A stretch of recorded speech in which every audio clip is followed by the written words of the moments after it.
Welcome back. You're watching Global Lens on News9 Live with me, Neha Khanna. And joining me now is a very special guest, Ambassador Hussain Haqqani, former Pakistan ambassador to the United States and Director South Asia at the Hudson Institute in Washington, D.C., joining us live now. Ambassador Haqqani, it's an absolute pleasure to have you on the show. Thanks so much for joining me. Pleasure being here, Neha. Thank you, sir. Let me begin by asking you that many have termed this as a sham of an election. There are many who've said, including on this show, that it's not an election but a selection. And then there are those who say that even by Pakistan's own dismal track record, this is perhaps the least credible election the country has ever had. Now, I'm going to quote you. You've written a very insightful piece in the Indian Express here in India, where you've said, look at the country's dismal record. It's never had general elections until 1970. The results of the 10 elections since then have been either disputed by the loser or resulted in governments that were ousted through intrigue. The Pakistan Army sees itself as the ultimate guarantor of Pakistan's unity and survival.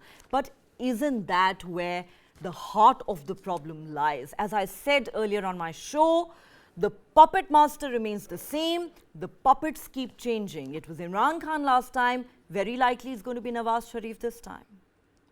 Neha, we must understand that the term puppet assumes that the others do not have any agency.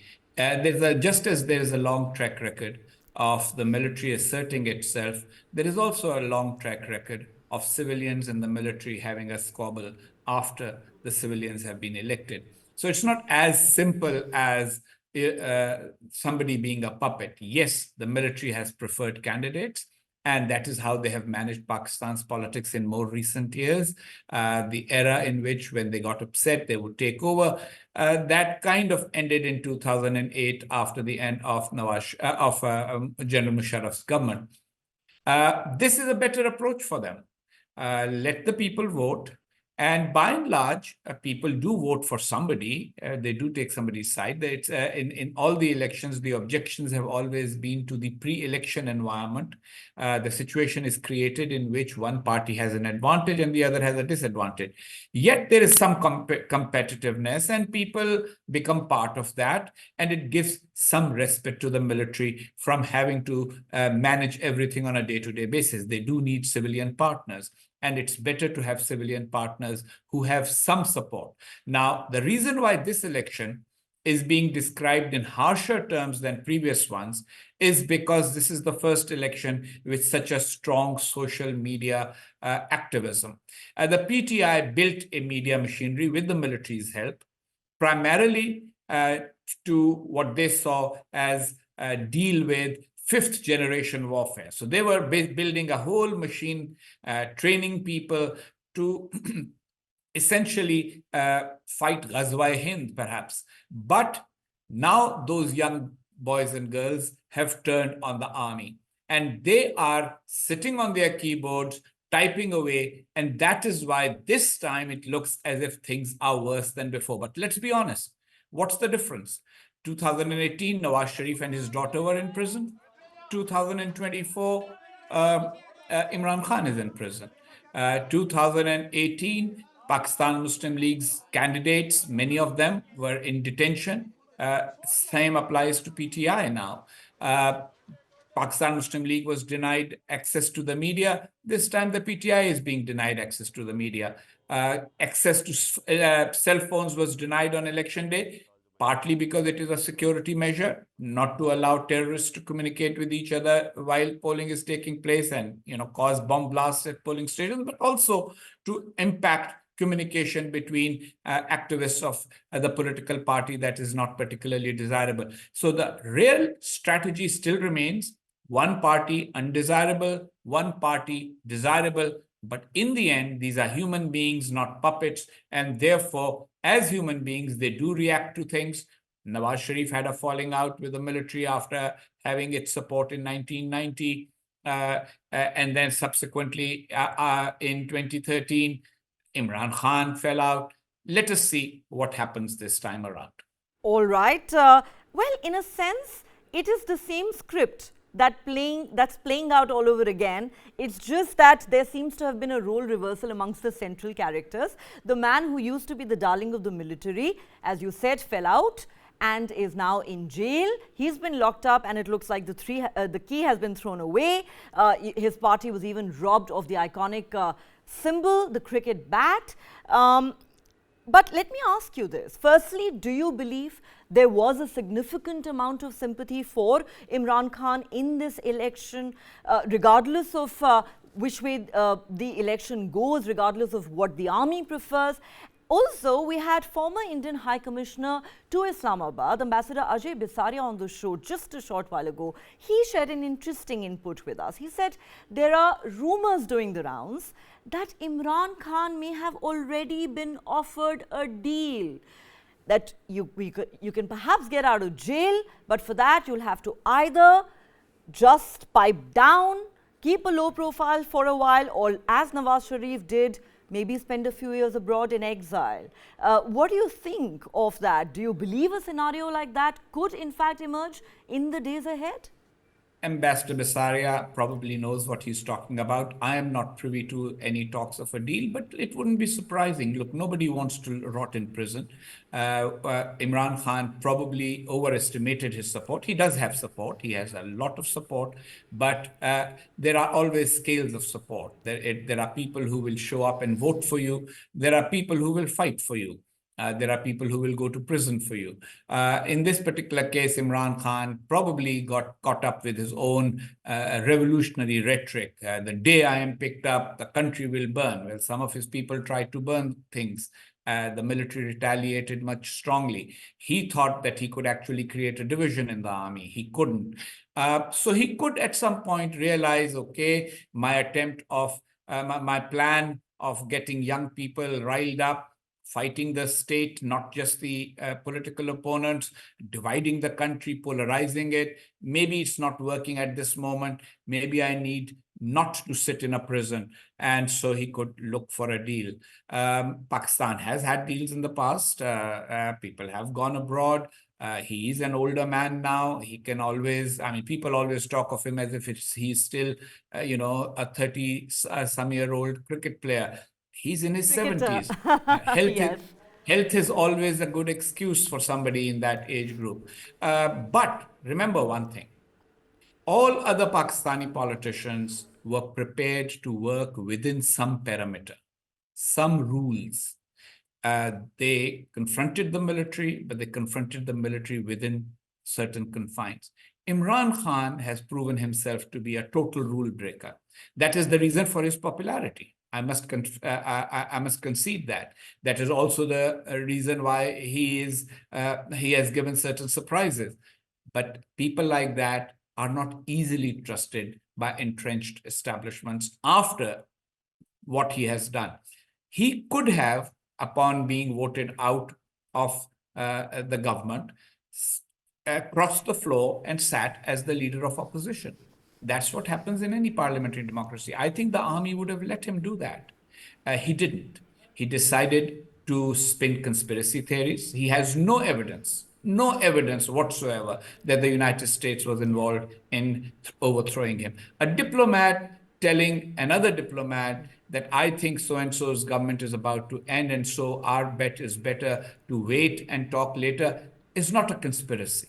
Similarly, he has sometimes even invoked my name when he thinks that that's useful to him. So he's been totally reckless in invoking the name of serving generals, trying to use the anti-India card more at a time when the generals even are prepared to consider some kind of sort of positive acts in that direction. Being totally reckless with the economy. I mean, when he realized that he was about to be voted out, he went back on the deal that he had made with the IMF, costing Pakistan a lot in terms of the liability that that came from that. The markets crashed as a result. So here's a man who's reckless. If I was an army general, and you know very well that I am not, and sometimes I don't think I understand their thinking compared to the thinking that somebody like me or another civilian might have. But if I were one of them, I'd be very careful about offering a deal to Imran Khan, because he is not one who will abide by that deal.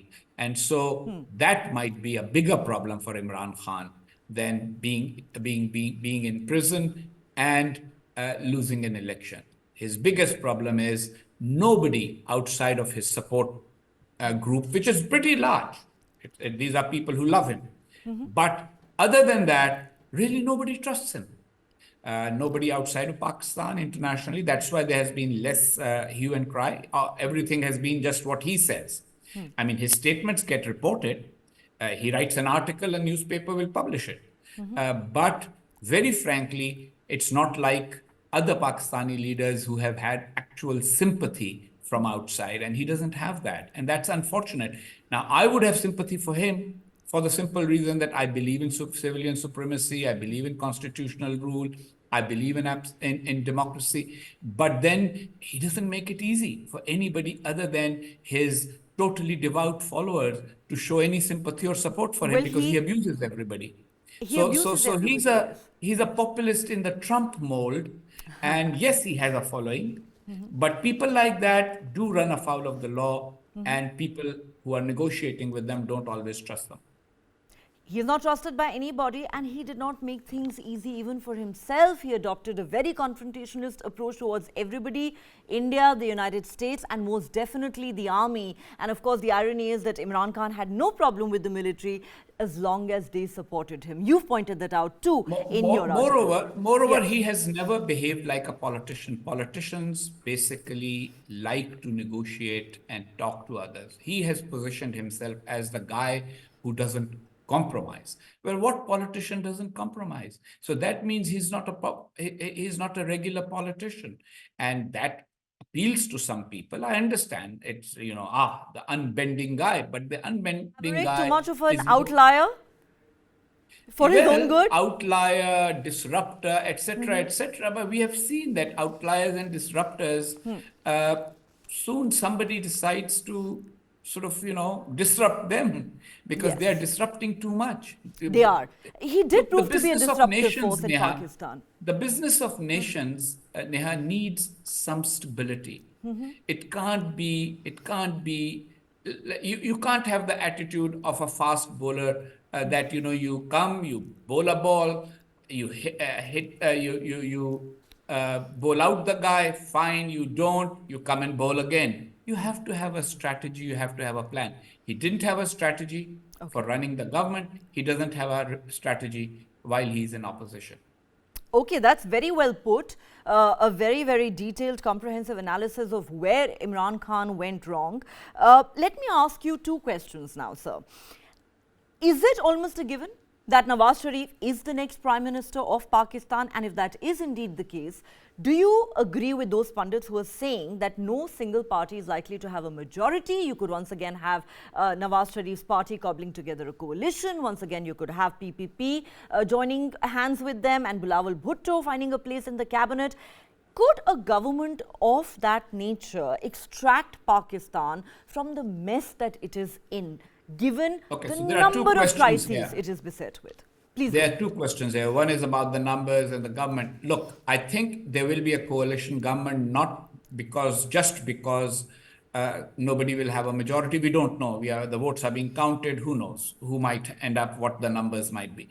But the reason why a coalition is necessary is because of the political divisions in Pakistan. The Muslim League is likely to win in Punjab, but it won't get any seats or many seats in Sindh, Balochistan, and Khyber Pakhtunkhwa. So that basically means that if you're going to have a national government, and Pakistan is an uneven federation. One province is much larger than everybody else. They have more seats than everybody else. So theoretically, somebody who sweeps Punjab can exclusively form the government, but that is not the strategy for somebody who wants to keep the country together. So there will be a coalition. Partners will be needed from Sindh, partners will be needed from Balochistan, partners will be needed from Khyber Pakhtunkhwa. And ideally, from the Muslim League's point of view, from Nawaz Sharif's party's point of view, it would be better to have a broad-based coalition, including the PPP and some of the other regional parties. So that is the reason why there will be a coalition, irrespective of the numbers. Second, will that government be able to take the country out of the mess? Oh, it's a huge mess. Pakistan has to pay $7 billion to the IMF within the next 1 year. It has to, so it'll have to borrow to give those. It needs to pay all its various creditors $78 billion in the next 2 years. So whoever comes into office will have to tighten the belt, will have to really be very methodical about finances, introduce new tax policies, renegotiate with the IMF for another loan, probably seek more assistance from China, from Saudi Arabia, from the United Arab Emirates, countries that have helped Pakistan in the past. All of those are going to be difficult decisions. And then they will have Imran Khan and his supporters yapping at their heels, making things difficult, engaging in populism. So all of those difficulties exist. Similarly, peace with India. Nawaz Sharif instinctively has always believed in two things. One is a strong economies, and he thinks that a free market helps Pakistan. He has always done that. He's tried to privatize. He has tried to encourage private sector. The second thing he's always done is he wants a modus vivendi with India. Even when he was very Pakistani nationalist and used to talk a lot about Kashmir in the 90s, he still wanted to talk to the Indians, which is much better and which is different to Imran Khan and his rhetoric, which usually is totally meaningless and vacuous. Even when the military said, let's open trade with India, it was Imran Khan who nixed that. So Nawaz Sharif may want to engage again, and I think that Prime Minister Modi too would probably prefer to talk to Nawaz Sharif. And if the army allows that, lets that happen, there might be some room. Now, as far as I know, I've seen the slides your team has put up. Bilawal Bhutto said this and that. A lot of rhetoric is said in both India and Pakistan about each other because, after all, we were one people until 1947. So it's more like a family feud sometimes, and family feuds are always harsher. There are things that you remember that most others, forget. So there are all those factors. But very frankly, I agree with Ambassador Bisaria, who said that a new civilian government does create some opportunities for better India-Pakistan relations. Well, you're quite right, because as opposed to Imran Khan, who took a particularly hawkish stand vis-a-vis India, and yes, Bilawal Bhutto also didn't quite leave India amused with his very, very scathing comments, especially on Prime Minister Modi, but Nawaz Sharif is one man who has expressed a keenness to take the India-Pakistan relationship forward. You're saying he may well be keen on improvement of ties, but the question really then is, will the army let him? That remains a million-dollar question. Also here in India, we're scheduled to have another election very soon, and if pundits are to be believed, it is going to be Modi 3.0. So there is no doubt that Prime Minister Modi, if he does come back with an absolute majority like he did the last two times, he will have a bigger mandate than most other prime ministers in the past to take bold decisions vis-a-vis this relationship. How far do you think Nawaz Sharif and the Pakistan army would be willing to go? Well, I have no idea how far they will go, but the truth is that there will be an opportunity. There was an opportunity immediately after 2014 when Prime Minister Modi was elected and Nawaz Sharif had been elected the year before in Pakistan. That opportunity was squandered. If Pakistan and India both squander this coming opportunity, then we are in for a longer period of cold relations. Now, I know I see people who sort of consider people like me who still dream of positive relations between our two countries and attack us because being a hardliner on Twitter is so much easier than dealing with real life issues. But very frankly, not having a problem in your neighborhood makes life easier for everybody. And I think that India probably and Prime Minister Modi certainly thinks that way.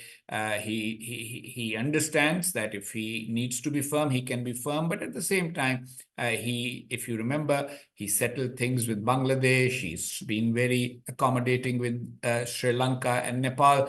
And there is no reason why he can't do that with Pakistan if the concerns of India, such as Lahore terrorism, and etc., visited are Nawaz dealt. Sharif. Who can forget that? Pardon? And he made that surprise visit to Lahore when he visited Prime Minister Nawaz Sharif. And Nawaz Sharif, of course, welcomed him, and it was something that had been arranged between the two. It wasn't like a total surprise; it was a surprise for the media. You see, some of us, when we are in the media, we think things only happen if we have a camera there.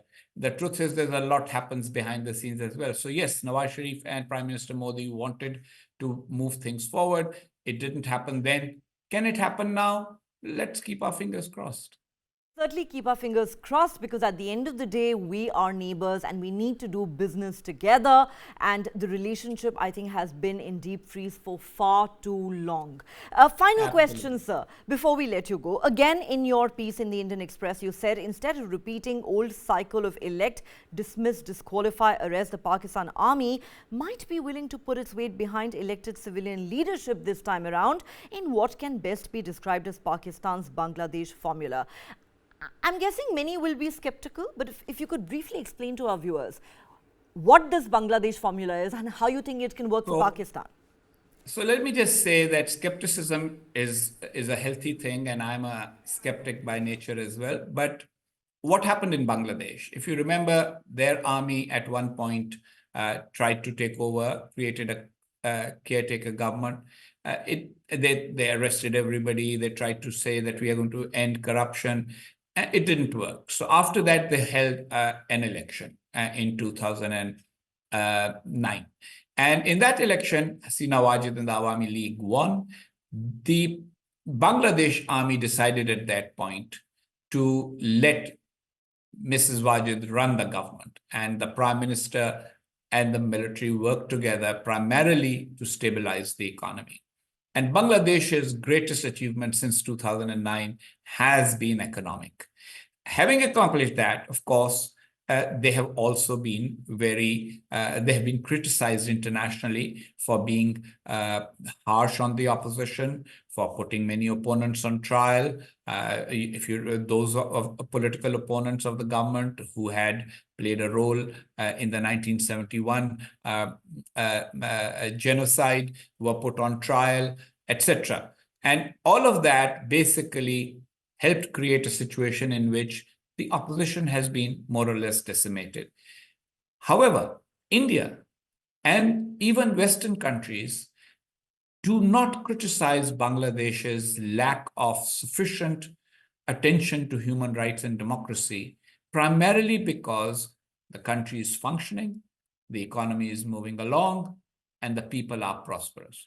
So can the Pakistan army think that instead of going the route of Burma, for example, why don't we go the route of Bangladesh and let things be, let the civilian prime minister lead the country towards prosperity and towards good relations with the neighbors? It's just a thought. It's among the many ideas that are out there. But as I have said also, in Pakistan, politics are not always predictable. We could have the repeat of what has happened in the past. We could have this new option, or we could continue to see new patterns evolving as well. For example, Imran Khan brought a new pattern. He was somebody who did not have much support. And then, yet, now he has support when he has been thrown out of power. So all of these things are what I would say twists to the plot. And these occur because in any live performance, sometimes stage actors improvise. And Go so off we'll see script. how they improvise this time. Absolutely. Is Nawaz Sharif willing to go off script? We'll have to wait and see. I must say, this is a very interesting perspective you have on how Pakistan can get out of its current mess. Let's certainly hope the military is listening to you. On that note, Ambassador Hussain Haqqani, thank you so much for joining me on Global Lens. It's been a pleasure talking to you, sir. Pleasure talking to you too, Neha. Thank you so much, sir.